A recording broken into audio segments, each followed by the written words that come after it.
Okay, so we're going to be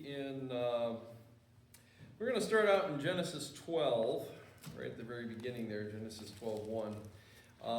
We're looking at Abraham, and I'm specifically looking at Abraham, so I'm going to be skipping a few places, so just to kind of get the continuity of what God is doing with Abraham here.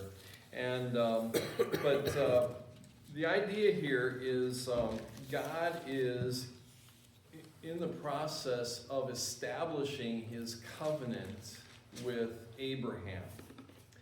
And he's doing it in steps here. It's really interesting the way it's been working. But covenant is basically a promise. And when people make a promise with one another, they usually strengthen the promise by including some kind of different penalties for those who might break the promise. Because, here, one guy gives a promise, makes a promise to another guy, and then he goes back on it. Well, this guy is expecting the promise to come true, but it doesn't. And so adding penalties to breaking the promise is a way of making it so that when a promise is broken, the person breaking the promise hurts probably just about as much as the person who is expecting the promise to be kept, and it's not kept. And the idea of adding these penalties, there's a term for it, and it's adding skin to the promise. And you put your own skin into it, and you feel the hurt if you break the promise. So the one the one making the promise needs to be adding some skin in to the promise to make sure that it's not going to be broken, or if it is broken, he's going to hurt from it as well as the other person. See? So the title tonight is Add Some Skin to Make the Promise Sure. Okay? We're going to see how God works all this out. This is pretty interesting here. So starting out in Genesis 12, Genesis 11 ends out with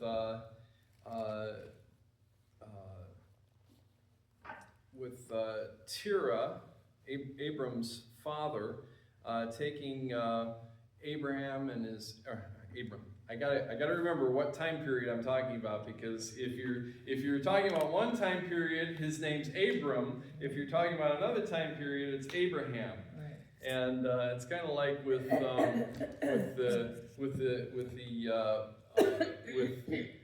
Abraham is a Hebrew, okay?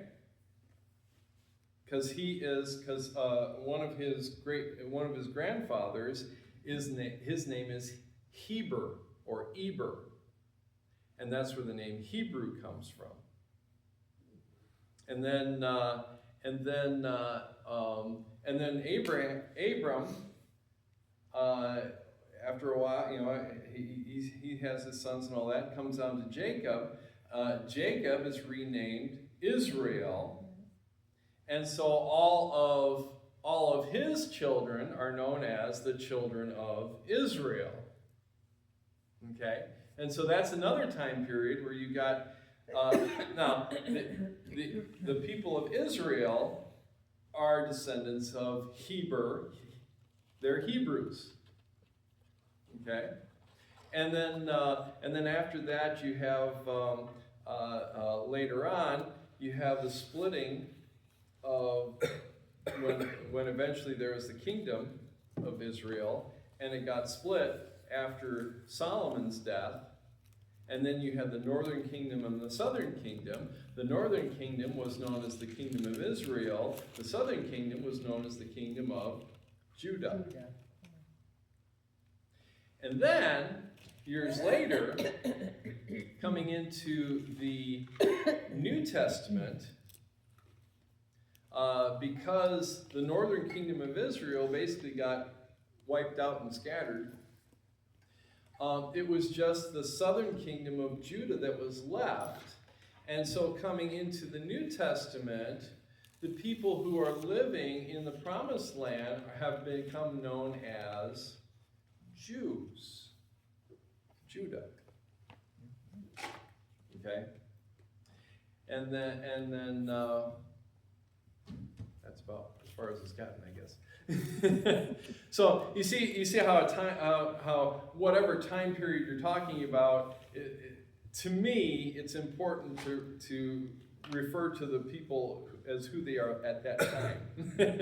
So, although I'm pretty sure I'm going to stumble over Abraham tonight.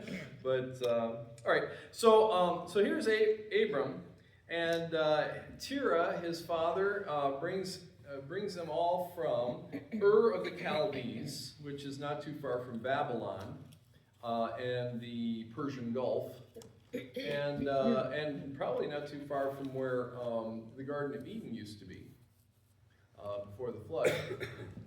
And he brought them up. Let's see if I can get an idea of the. I'm drawing an invisible map here in front of me for you.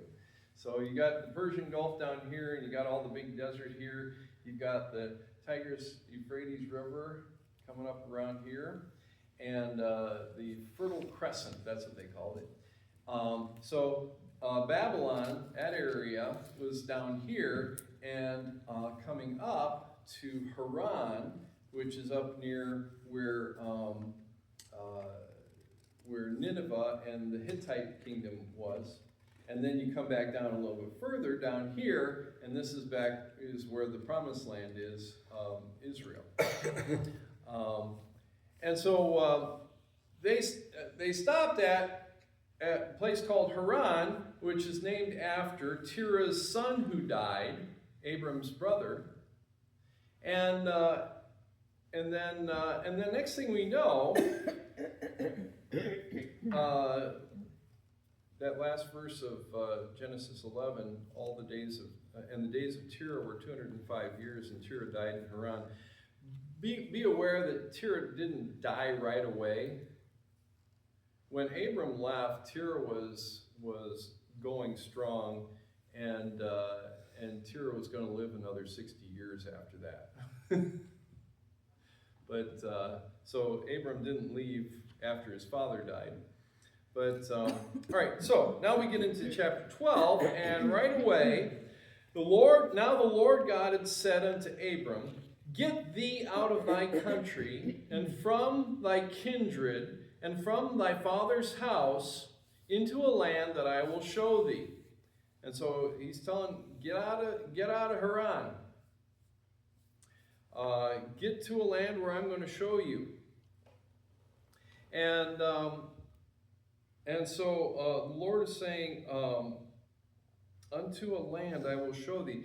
And so he's showing that he is providing a place, a land for him to be.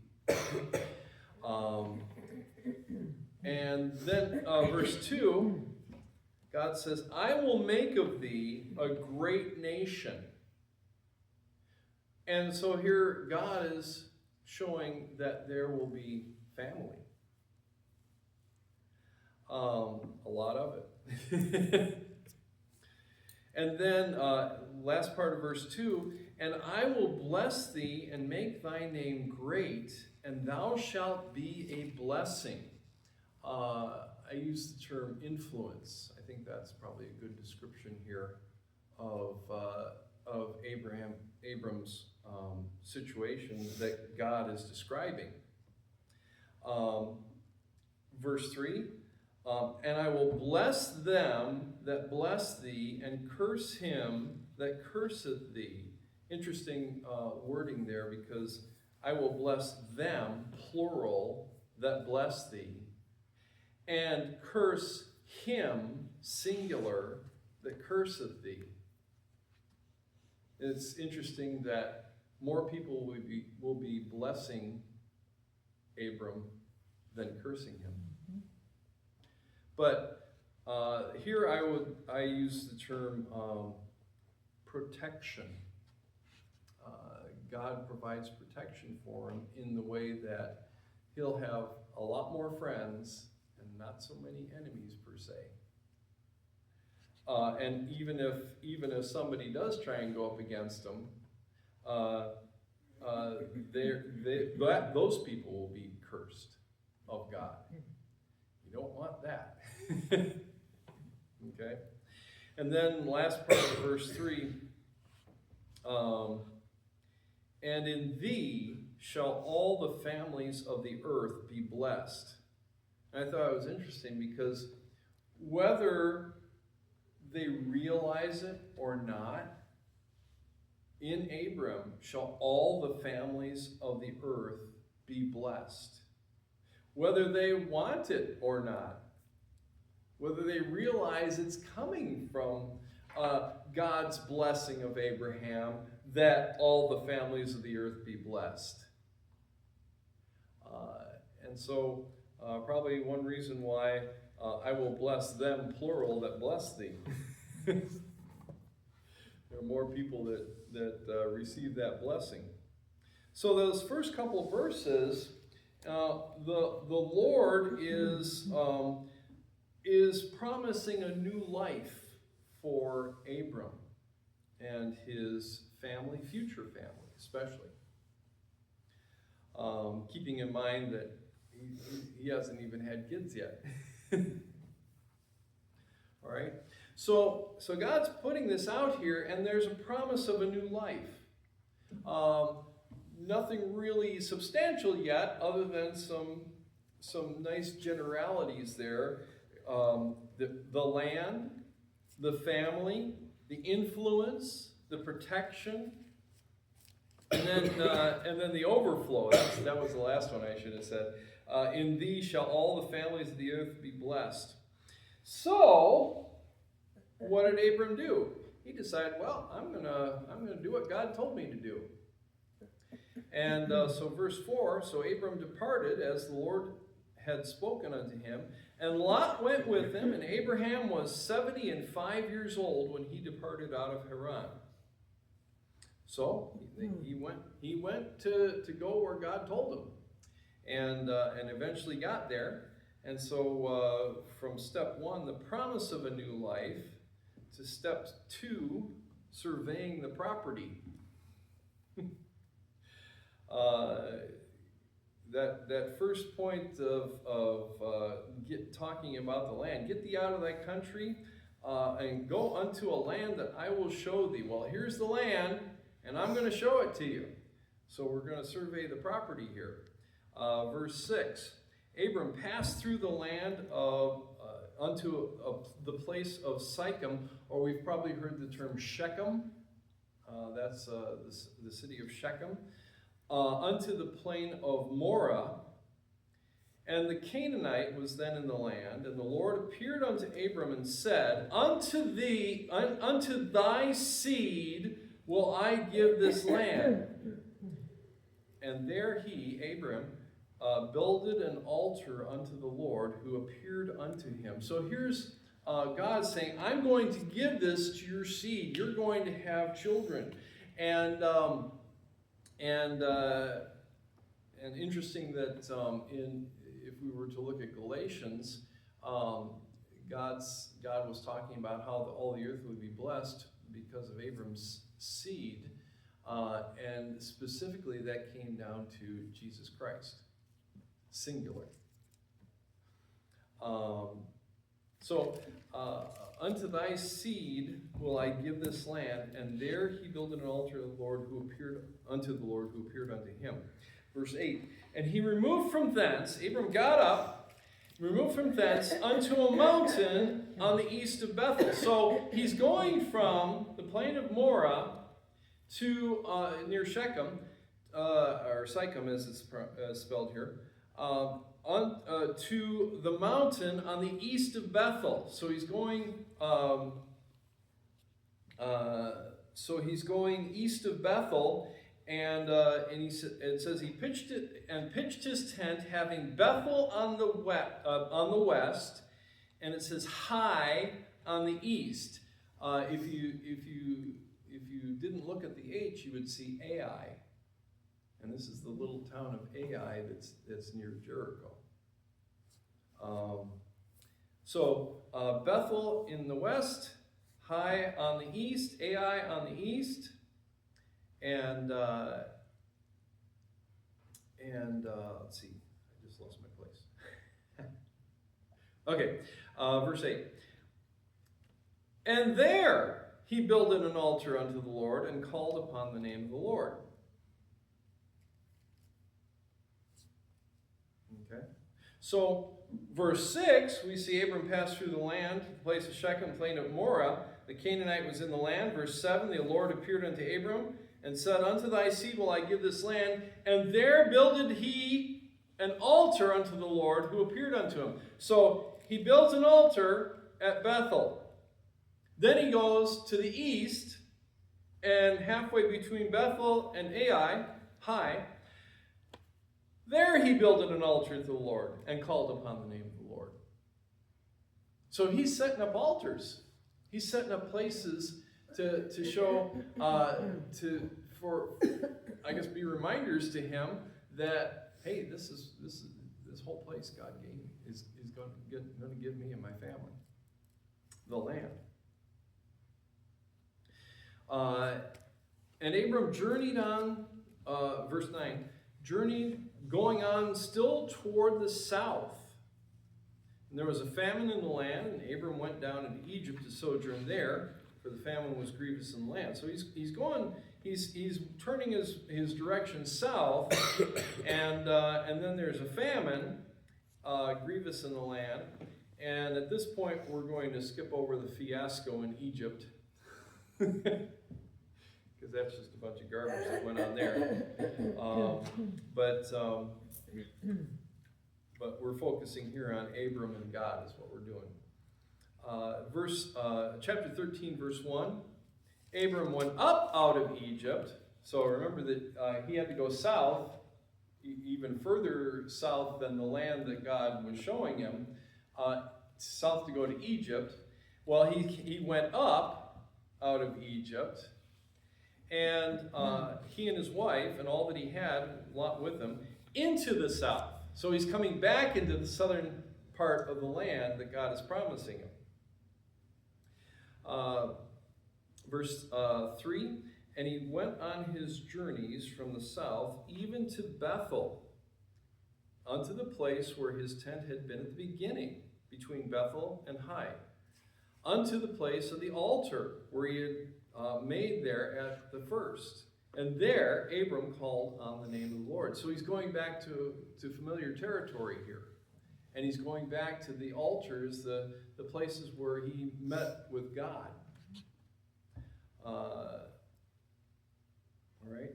So verse 14, going down to verse 14, the Lord said unto Abram, after that Lot was separated from him, so I'm skipping the thing about Lot.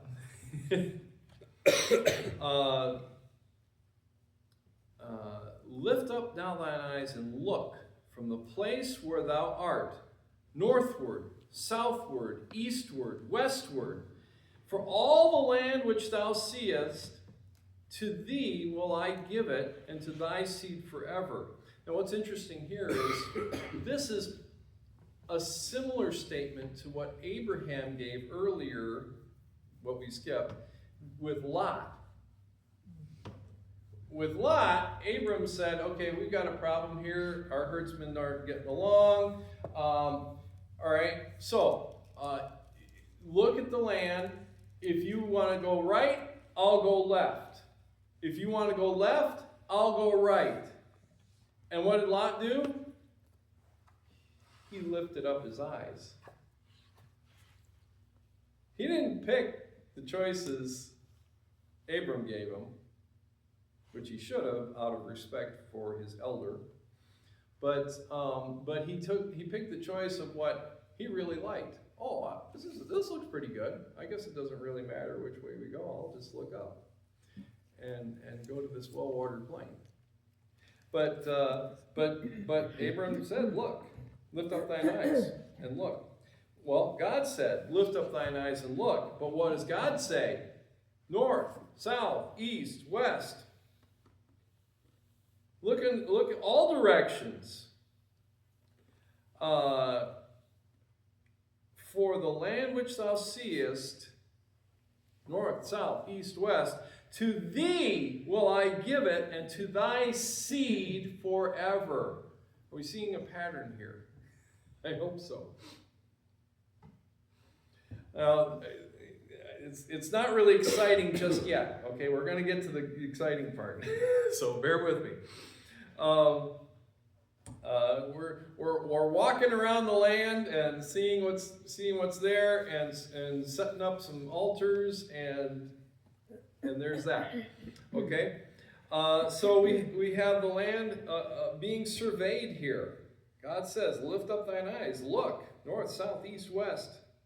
I'm going to give it all to you, everything you see." There's a family promise, verse 16. "And I will make thy seed as the dust of the earth, so that if a man can number the dust of the earth, then shall thy seed also be numbered." And there's a possession assured. Verse 17, "Arise, walk through the land in the length of it and in the breadth of it, for I will give it unto thee." God is assuring that he's going to give this and provide all these things. Dust of the earth for descendants, family. So we've got land, we've got family, and the land is a possession. I will give it to thee. And verse 18, "Then Abram removed his tent and came and dwelt in the plain of Mamre, which is in Hebron, and built an altar unto the Lord there." So he's building another altar, and he found another place to claim. And so there's that. Now, so we've gone from step 1, promise of a new life. Step 2, surveying the property. Now we're getting to step 3. And this is where we see making the promise sure. And so God starts out with kind of a vague thing. Go to a land, I'm going to show it to you. Then he gets a little deeper into it. Here, take a look at all of the land. Let's look at all the property here. And then making that promise sure. This is where God puts his skin into the promise. Making the promise sure. He starts out by assuring there will be family. Genesis 15:1. "After these things the word of the Lord came unto Abram in a vision, saying, Fear not, Abram, I am thy shield and thy exceeding great reward." And verse 2, "And Abram said," now notice the back and forth here now.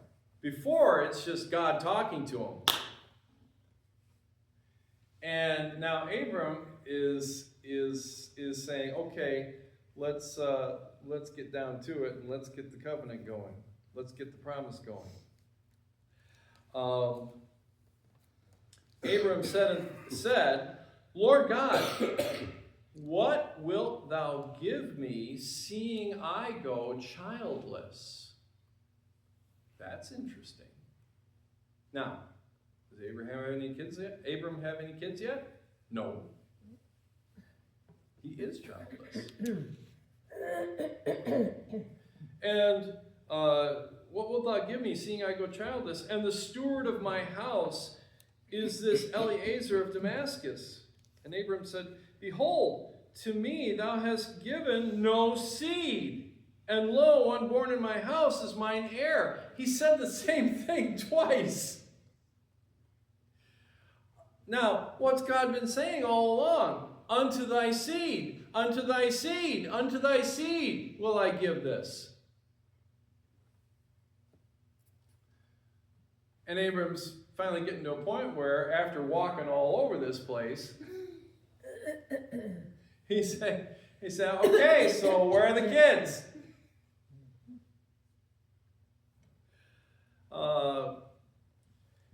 And notice that he says essentially the same thing twice there. I go childless. Thou hast given me no seed.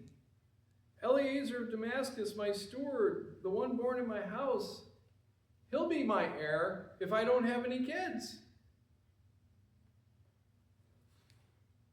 Verse 4, and behold, the word of the Lord came unto him, saying, this shall not be thine heir. For he that shall come forth out of thine own bowels shall be thine heir. That's pretty specific. And he brought him, and he brought him forth abroad and said, look now toward the heaven, and tell the stars, if thou be able to number them. And he said unto him, so shall thy seed be. This is God making a promise of the future.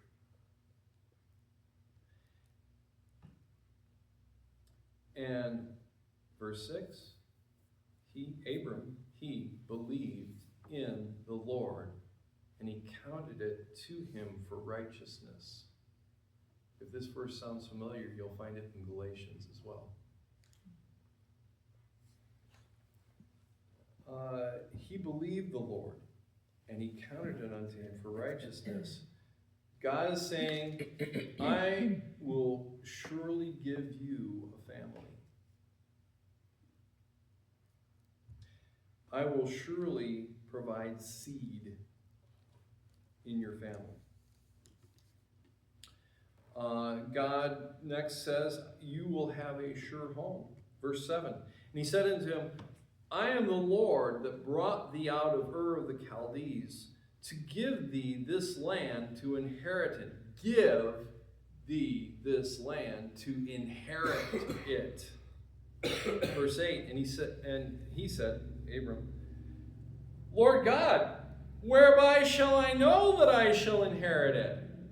See, he's looking at the terms. Abram's looking at the terms, just like he looked at the terms with the seed aspect of it. We read in verse 2, what wilt thou give me, seeing I go childless? To me thou hast given no seed. And God nailed it down and said that it's going to happen. And it's going to happen bigger than you realize. Now, going from family to home, whereby shall I know that I shall inherit? And how do I know you're going to give it to me? Verse 9, and he said unto him, and here's where the skin comes in. He said unto him, take me an heifer of 3 years old, and a she-goat of 3 years old, and a ram of 3 years old, and a turtle dove, and a young pigeon. And Abram took all these, and look what he did. Now this is a custom of that time period too, so this is really interesting. This is making the promise sure. If Abram were talking with another person, both parties would be involved in all this. But it's going to come down to there's only one person making the covenant, and that's God. Now, God is telling Abram to prepare the conditions for the covenant, prepare things so that God can put his skin into the promise. Take these animals, verse 10, Abram, and he took unto him all these and divided them in the midst. So what's he doing? He's taken this heifer and she-goat and ram, and what's he doing? Splitting them down the middle. So you have a left side and a right side, dividing them in the midst. And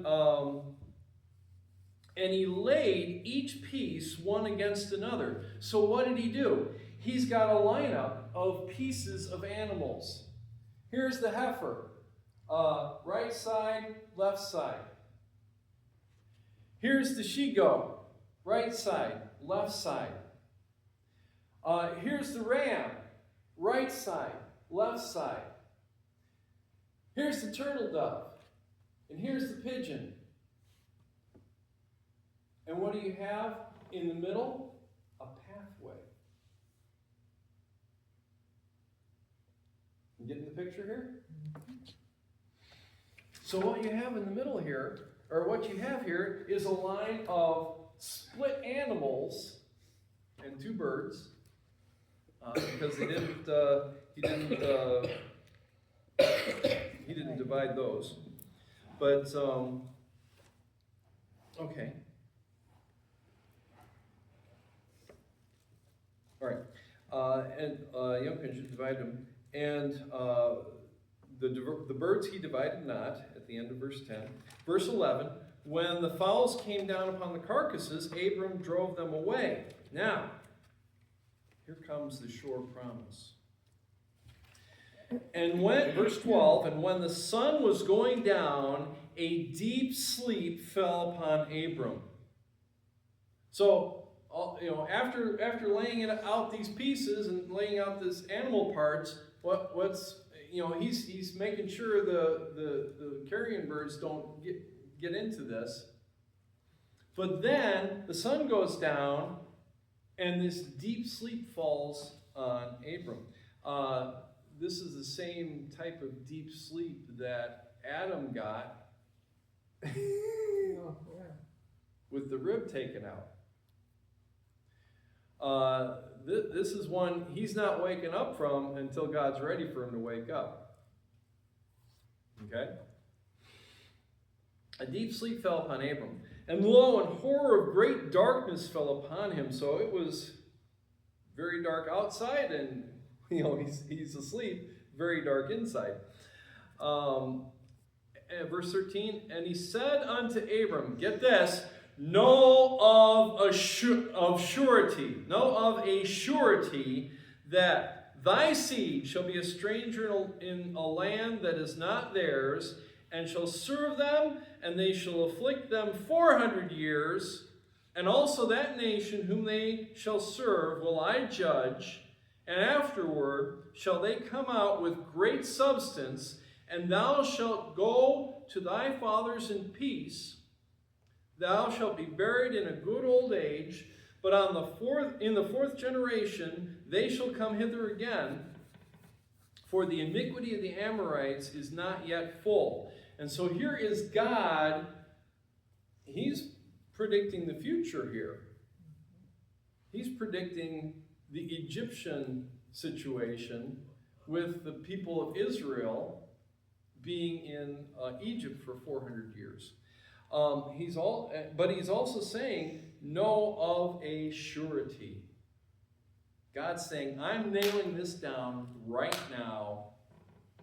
There is no way that this promise, this covenant between you and me, the land, the family, the possession, the influence, the protection, the overflow, there's no way from this point on that this covenant, this promise will be broken.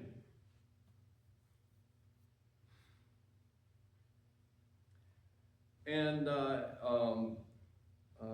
verse, I don't remember if I finished verse 16. In the fourth generation they shall hither come again, for the iniquity of the Amorites is not yet full. Okay. Verse 17 is where the skin comes in. Now get this, read this. And it came to pass when the sun went down and it was dark, behold, a smoking furnace and a burning lamp that passed between the pieces, those pieces.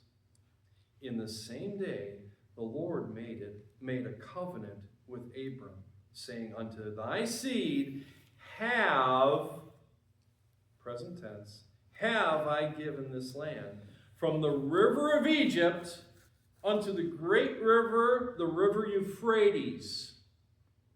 The Kenites, and the Kenizzites, and the Cadmonites, and the Hittites, and the Perizzites, and the Rephims, and the Amorites, and the Canaanites, and the Girgashites, and the Jebusites. All those people, their land is now yours.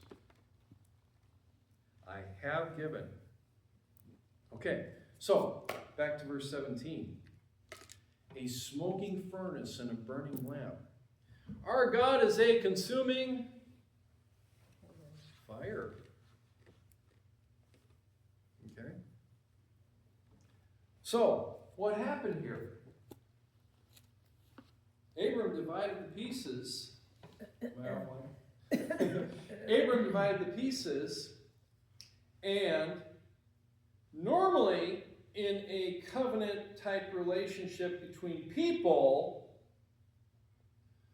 both people would walk between the pieces. Why? In walking between the pieces, we are covenanting together. We are making this promise sure, and we are saying that may what happened to all these pieces, all these animals, happen to me if I break the promise, if I break the covenant.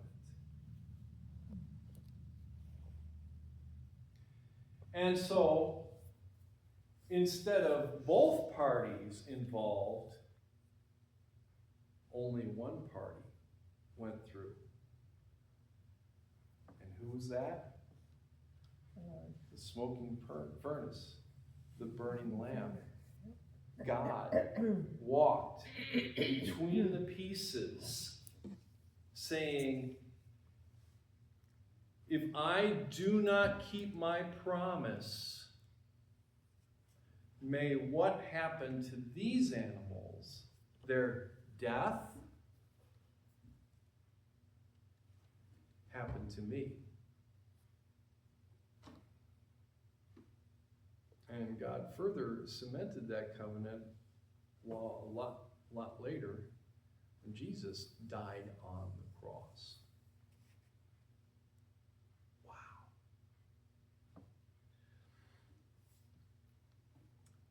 Know of a surety. When God makes his promise, it sticks. It sticks. And God doesn't just make a promise and say, yeah, okay, whatever.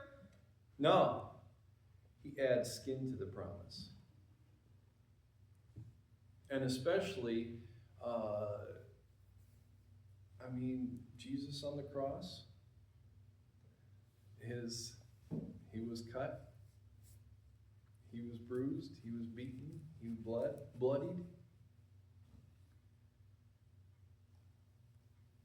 And all this is just a picture of Jesus on the cross. Know of a surety that God has put his skin into the promise. And he's made it a one-sided promise, so that there is nothing that's required of us to make that promise sure.